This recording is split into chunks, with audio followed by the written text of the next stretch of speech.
बोल लिए। आप तो अपनी बात कीजिए माननीय गृह मंत्री। माननीय अध्यक्ष जी, मैं व्यवस्था दे रहा हूँ इस पे, मैं व्यवस्था दे रहा हूँ अभी। अरे भाई हो गया। गृह मंत्री जी, मैं व्यवस्था दे रहा हूँ इस पे भी। माननीय अध्यक्ष जी, माननीय सदस्य वेणुगोपाल जी ने एक प्रकार से दो मुद्दे उठाए।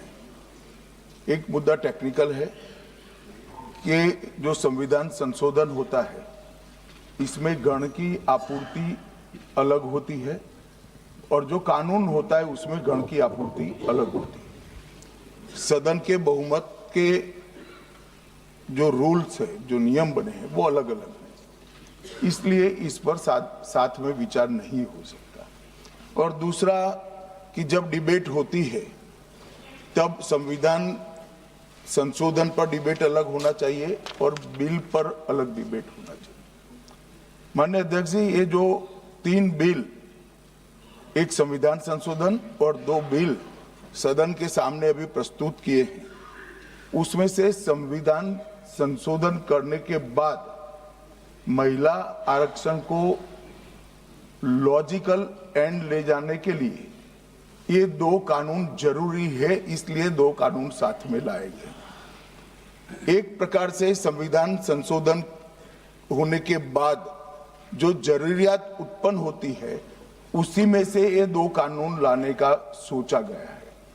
जहां तक उनका सवाल है कि बिल पारित करने में मत का विभाजन अलग अलग होता है, तो अभी हम चर्चा एक साथ में करें, क्योंकि एक कुल मिलाकर एट लेंथ में देखें तो एक ही विषय पर चर्चा होना है। जब आप बिल पारित करोगे तो स्वाभाविक रूप से तीनों संविधान संशोधन में अलग डिवीजन होगा और बिलों की डिवीजन की जरूरत पड़ी तो भी वो अलग होगा।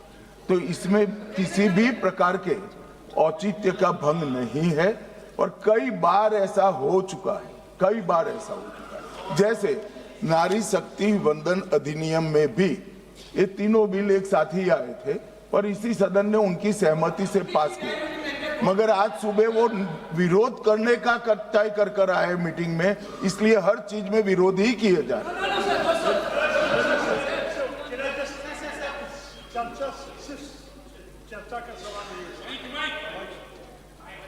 नहीं, मैंने उनको अलाउ थोड़ी किया है। नो, नहीं, आप उनकी वकालत मत करो।